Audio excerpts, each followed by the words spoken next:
Global trade and geopolitics have continued to evolve, affecting investor and political perception of exploration. And I'd say the perception of industry analysts, economists, are also evolving.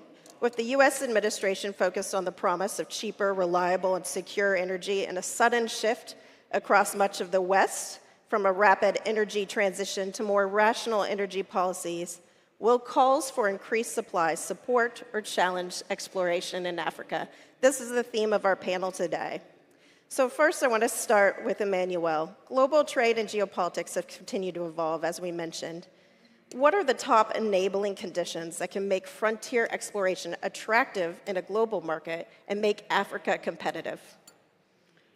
Good morning, everyone, and thank you, Nikki, for this opportunity to participate to this panel.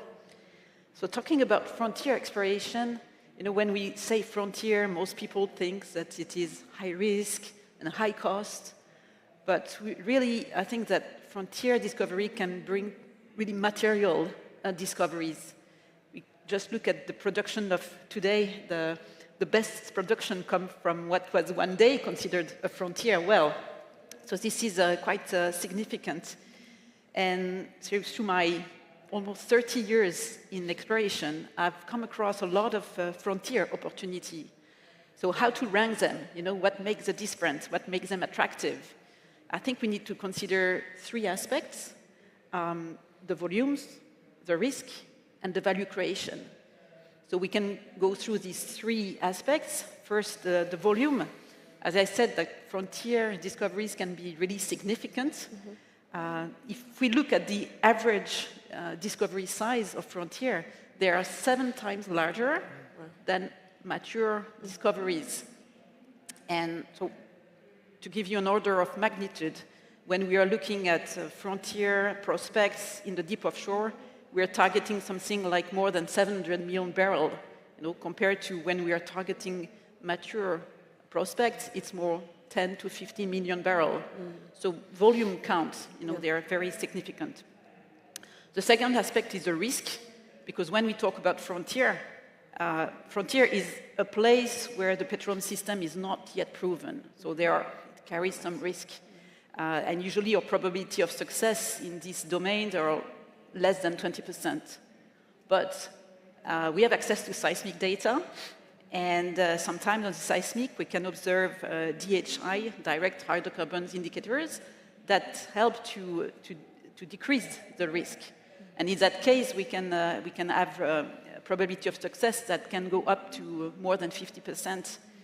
And to give you an example, when we decided to drill the Venus well in Namibia, so this was a frontier play, and still we had a probability of success of more than 50% because of the seismic, because of the DHI on the seismic. So this is not always high risk. And then the third aspect is the value creation. And we will create value if we can go quickly from the discovery to the production. So it's to us, operator, to be efficient and quick in the appraisal and in preparing the development. And this is also where the governments can help. Because the government, the host countries, they must provide the right conditions to launch this development. Yeah. The stability in the fiscal terms, in the contract, so we can go to quick development. And also pace in the permitting process, as you mentioned. So really to make frontier exploration attractive, we need the volume, the risk, and the value creation. And we got all these ingredients that worked in Suriname, for example, where we made the discovery, and 3 years later, we're preparing for the development. We just had the FID. So this is really good news. They prove that frontier can work. And we have also the case of Namibia, where we are progressing towards the development. Yeah, great. And we'll explore some of these themes more in this panel. So there's obviously a need to balance the humanitarian need for global energy access with a sustainable environment. I think we all agree that's imperative. Terry, how does geoscience and exploration help meet this balance? Yeah, thanks, Nikki. Thanks for inviting me to the panel, and thanks for the Chamber and NJ for including exploration, echo that. So I think most folks will naturally see that geoscientists are well positioned as stewards of the subsurface and stewards of the planet. Specifically, I suppose, in meeting the balance. A couple things come to mind. One theme would be optimizing resource use. So particularly for smarter exploration. So technology as it evolves with seismic data in particular, acquisition of those data sets, improve our understanding. That enables efficiency of resources through the value chain, actually, which minimizes impact on the environment. Actually also informs prospects that perhaps shouldn't be drilled. There's a lot of wasted capital and environmental impact on some things that perhaps we should have known better as an industry. Another theme would be, I guess, the diversifying the energy mix. So the other space for geoscientists naturally would be in CCS projects, play a big role there with the skills that geoscience brings, as well as other environmental themes, subsidence, seismicity for induced water injection, et cetera. So geoscience plays an important role there, maximizing efficiency and recovery in known fields, efficiency through the appraisal stage and development stage as well. Great. Well, Gavin, I'm going to turn to you next. How is Chevron seeing exploration helping to unlock energy resources in both mature and frontier basins, which Emmanuelle already touched on in Africa? Great.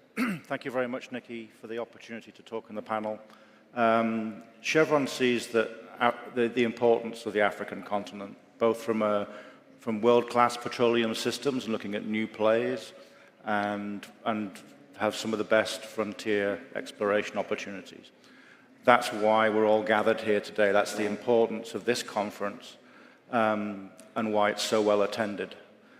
What we see is that the challenge is access and activity. We need a pace of activity that draws in investment. So some of the discussions and dialogue that goes on behind the scenes at the conference to make sure that we're highlighting the barriers to activity and helping overcome some of those will progress into higher activity. All the industry are here, they all see the same opportunities, and we all see the same frontier basins to explore in. So the passion is there from the industry. We need to identify and overcome some of those barriers so that the host nations, the industry, and Africans can win. Yeah, absolutely agree. Bryan, what are some of the technologies that the industry could or should be deploying to ensure we're investing in the most resilient hydrocarbons in Africa? Thank you, Nikki, for inviting us, and it's great to be on the stage with my fellow explorers and seeing exploration being at the forefront again. Technology is critical to BP in our oil and gas industry, our business there. We have a long, deep history of innovation and technology. I think we have over 100 patents, for example, in seismic technology. And we have a team of thousands of scientists, engineers, technologists who work together collaboratively internally and externally with many of the service providers that are here at this conference, but also with companies like Palantir. I'll be a little bit biased as an explorer and a geophysicist, although my team will probably say I'm not a geophysicist, having not touched a workstation for about 10 years, but I think there's 4 key areas for me that I'm putting pressure. I'm going to have to remember all 4 now. But first of all, it starts with seismic. So I think Emmanuelle touched on it and others have touched on it. Seismic is so important for us. I really like the direction it's going, working with the service providers. Ocean bottom nodes, I think, is key to us going forward. So in Egypt, in the Nile Delta, we did the first deep water node survey there over the Atoll field. This was a high density survey. But what we saw there was fantastic images. At the same time, in the Gulf of America, the service providers have been shooting exploration OBN over big areas of the Gulf. And now what we're seeing is EGAS, where on the back of seeing the fantastic images we had at Atoll, which has given us confidence to drill more wells there, have actually gone out and they're going to get multi-client seismic over a large area of the Nile Delta. So I think for explorers, that's really exciting. We'll see new opportunities with these new images. Yeah. And we can all think as explorers, where else are salt basins around Africa that could be opened up with that kind of technology. Number 2, High performance computing. So once you've got the digits, you've got the seismic data, we continue to invest in our high performance computing in Houston. We're really excited. It lets us turn around, gives us competitive advantage, turn around data sets very quickly, but also lets our technologists, our seismic experts, come up with new algorithms and new techniques as well to keep us at the forefront of seismic. Number 3 is drilling. So I think for explorers, we like spending money on seismic, but at the end of the day, we never know if we're right or wrong until we drill a well. So I think we'll see increased automation and AI helping us to drill safer, more efficient, cheaper wells, which is good for us explorers. If you're going to have a dry hole, you want to have a cheap dry hole, but hopefully we'll have success instead. And then the 4th area, very excited about the Paleogene in the Gulf of America, and that's been opened up with 20K technology. So why am I excited about that? Well, where else in the portfolio can we use that? So the 20K technology means that we can produce from reservoirs that are above 20,000 psi. So for me as an explorer, when I look around Africa in some of our incumbent basins or new basins, that technology opens up a whole new play and a whole new depth of exploration that we can get after. So exploration is critical. The use of technology underpinning that is key. And I think the combination of the two work very well. Yeah. So technology is critical to unlocking resources from seismic all the way to the deep drilling technology we're seeing now. But I think something we've all agreed on and become increasingly aware of is it doesn't matter how great the rocks are, how good the technology is, what the engineering feats are, if you don't have enabling policy and regulatory frameworks that actually help you access those resources. So, Emmanuelle, to what extent do above-ground risks such as permitting, delays impact exploration? Well, this is a key topic, I think, and thank you for addressing this, especially here in South Africa. I think in most African countries I've worked with, the permitting process is diligent and efficient. TotalEnergies is a responsible operator. Before any operation, when we apply for a drilling permit, we perform an environmental and social assessment, and these are very comprehensive analyses done with rigor. We looked at the mitigation, we evaluate all the risk, and we comply with all local regulations. So most of the time, the permits are obtained, and after that, we can progress to operations safely in full respect of the environment and applying technologies to reduce also the emissions. Just to give you an example, we entered into a new license in Congo this year, and we applied for permitting. We got our permit in less than 6 months, and now we're preparing for the drilling before the end of the year. So this is really efficient, it works well. But this is not the case in South Africa. In South Africa, we are facing very long delays in our permitting process, and this has a very strong negative impact on exploration, but it goes beyond exploration. It has strong negative impact on the country itself for the energy security. We applied for a permit, we had our permits granted, but then we faced court appeals from external environmental groups, which led to unacceptable delays. It can take more than 3 years, 4 years to get the permit. This is not acceptable. And so, don't get me wrong, I think that legal challenges are good. They are part of democratic governance. So, and we respect the ruling, but to the reserve that there is no kind of abuse of law from external parties who try to just impose their own agenda and who may not represent the majority of the people. At the end, we have a limited budget in exploration. We had to allocate our capital across all over our opportunities worldwide.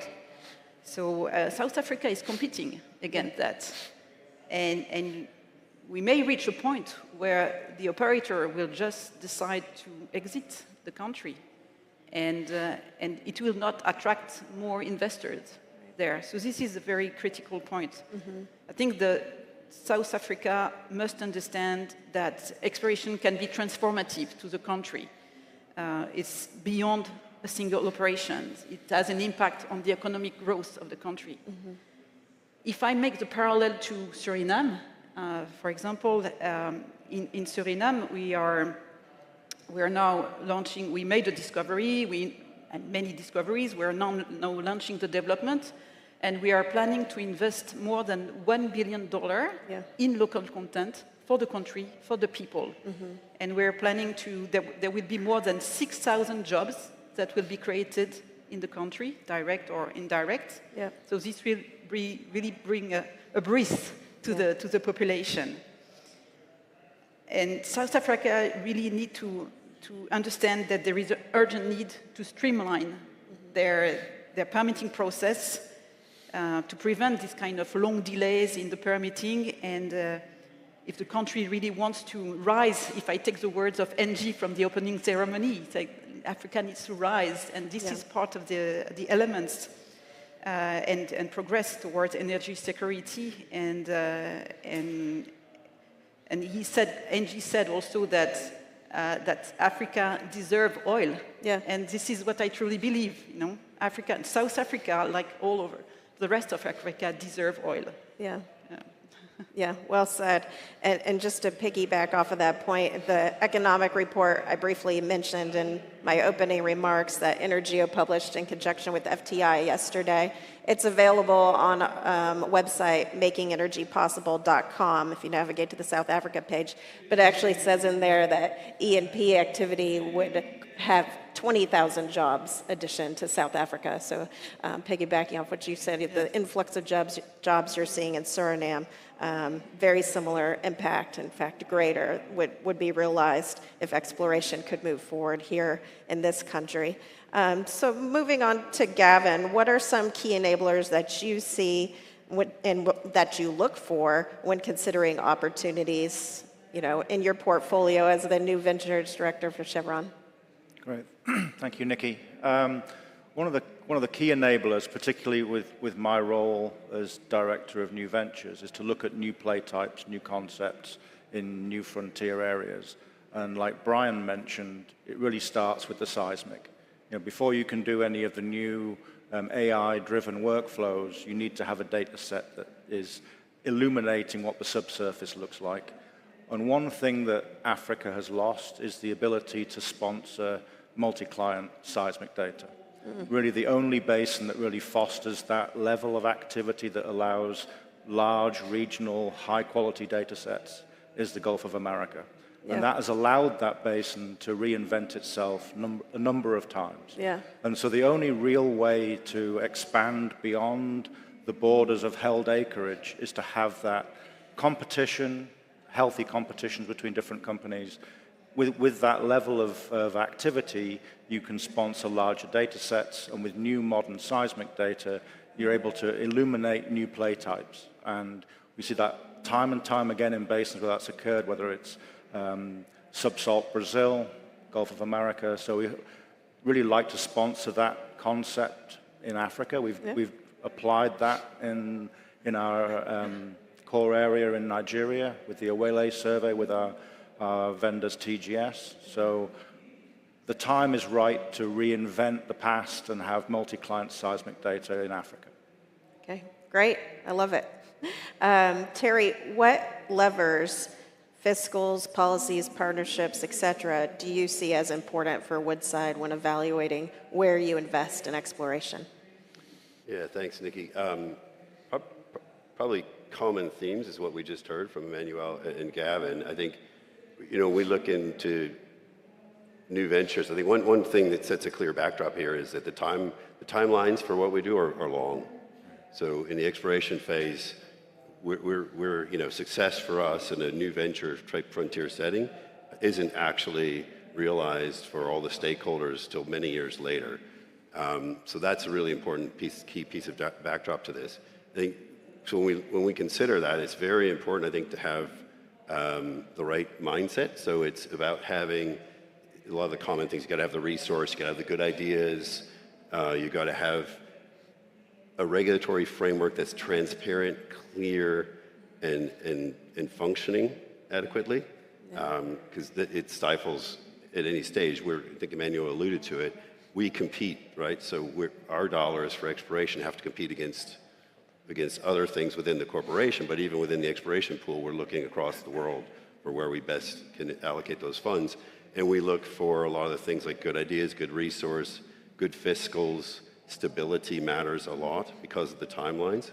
So I think it's a collaborative set of stakeholders within regulatory body, as well as the sentiment of the stakeholders in country, the consumers and the people who live there. Yeah, great. Well, we've been meeting together as EnerGeo leadership. Had the occasion last week to meet across our leadership forum and polled our members there on what are the challenges that you see to exploration now, in the midterm, long term, and then we had a panel on Monday here, a workshop kicking off Africa Energy Week, and polled the audience also. What's the number one challenge? Number one challenge on Monday, litigation, permitting. I think that was very consistent with what we heard last week too. Permitting, litigation, these all feed into uncertainty. And we heard, along with Fatih Birol and IEA, saying we need exploration again. They're also highlighting how long the permitting timelines are. Not just permitting, how long the life cycle timeline is. From exploration license to first oil, they measure it's about, on average, 20 years. It's a long time. You need a long certainty window in the regulatory and policy and fiscal frameworks. But I don't think that factored in permitting, because there's a long time in advance of even the exploration license of getting to permitting. So it's an imperative that countries who are really looking to unlock their energy resources, which is what we're talking about here today, understand you need that at least 20-year certainty window, and you cannot delay and make it any longer to be competitive. But a big part of this also is perception. That was a big part of the feedback that we received. We're concerned that there's a perception issues. We need to communicate. We need to ensure that policymakers and investors understand the role of exploration, which our industry has been doing. We've been highlighting the imperative role of exploration and geoscience through our initiative Making Energy Possible. But Bryan, how much do you see public debate and perception affecting exploration investment, and how can the industry better affect societal attitudes? Can we, or should we? Oh, good question, Nikki. I think you need to start with some of the facts. I mean, I think it's pretty clear the IEA and others have come out and said, I mean, we're in a phase of energy addition. So we're going to need more oil and gas. We're going to need more of the cleaner, lower carbon energy as well in the future. It's all of the above. It's not a pick or choose kind of situation. We just published our BP Energy Outlook last week. Again, it shows that oil and gas is going to be needed for decades to come, which is great for us explorers.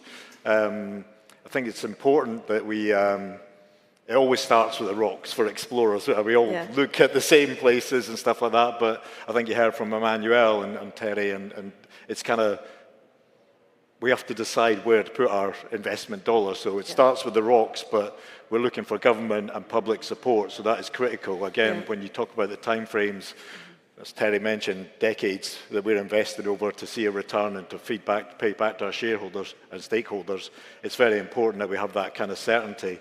I think NJ touched on it yesterday, on the opening ceremony. I mean, again, energy is the lifeblood of human progress. So again, what we do is so important. I mean, I'll make it personal. I'm from the northeast of Scotland, so that's, if you probably guessed the accent. For me, growing up in my early days, I'm 50 now, but growing up in the northeast of Scotland, the oil and gas industry on our doorsteps, and the difference it's made for me. My wife worked in the industry, my two cousins still work in the industry, so the jobs it creates, the impact on the local community, the infrastructure, roads, schools, everything, the impact it has on the country from the taxes, indirect and direct, that our industry generates. I think it's very, very important. Unfortunately, in my role, when I travel around the world, you go to places that maybe should, but haven't because of public perception or challenges with permitting that we talked about, haven't had that same opportunities, and it's heartbreaking in some places to see that they're missing out on the opportunities that myself and others in the northeast of Scotland have benefited from. So I think it is very important. We have to get out there and tell the positive stories because we do a lot of good, and we should be proud of that. And I would just finish, Nikki, by saying a huge thank you to you and the EnerGeo Alliance team. I think the Making Energy Possible campaign, getting the positive message out there and pivoting those perceptions is key to make sure that we can go and explore in the places we want at the pace that we want. Yeah, thank you, Bryan. Well, we think it's an imperative. You all have been so efficient with the time you had that I'm going to throw you for the loop and give one last question. So Bryan doesn't have to be the only one talking about the perception of exploration. So I'll give you a few seconds to think about it while I filibuster. But if you could leave one lasting impression with this audience or with the continent of, let's just say the continent, about exploration, what would it be? And while you think of that, just wanted to key off of what Bryan was saying about how imperative it is that these communities understand the transformative impact of exploration. And we heard it so well earlier in the week. I think the opening panel on Monday, an energy leaders panel, someone said, we do so well about socializing the risks of exploration, the risks of energy, but we don't do as well socializing the benefits of exploration energy. We might be humble about the benefits. So I think it's time for us to be a little less humble, a little more proud about the benefits of exploration to the continent. So I'll start with Emmanuelle. So regarding the perception, I think we need to show exemplarity in our operation, in what we do, in drilling, in seismic. Yeah. Exemplarity is key to show to the world that we are not only explorer anymore, we are responsible explorer. Yeah. And this is how I feel. Everything we do is made in full respect of the environment and of the communities. Yeah. Excellence in what you do. Okay, great. I'll skip Bryan. You can have the last words. Terry. Yeah, gosh, impression to leave, I'd say the opportunity is massive. I think it's been well covered here. I think it just requires the right conversations. The opportunity is huge. This continent has vast resources. The demand is there. All the numbers throughout this whole week are thrown around.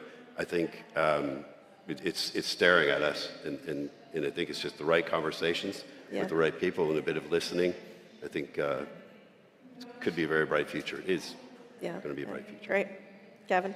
Thank you. I think it's about being humble, honest, and transparent. So understanding what the other side of the argument is. Yeah. Understanding that it's a balance. It's not one versus the other. It's everything to meet the energy demands of the future. Getting that message across, and then it's all about activity. Unless we get exploration, appraisal, and new developments, then the resources will stay in the ground. Yeah. And that's not good for anybody. No, we don't want stranded resources. Bryan? I think NJ summed it up brilliantly yesterday. I think you've got great explorers on the panel with myself.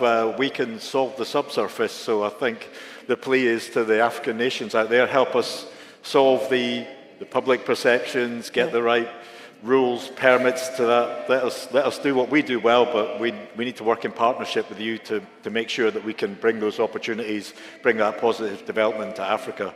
It's time for Africa to be the future. Yes, time for Africa to rise, as you said.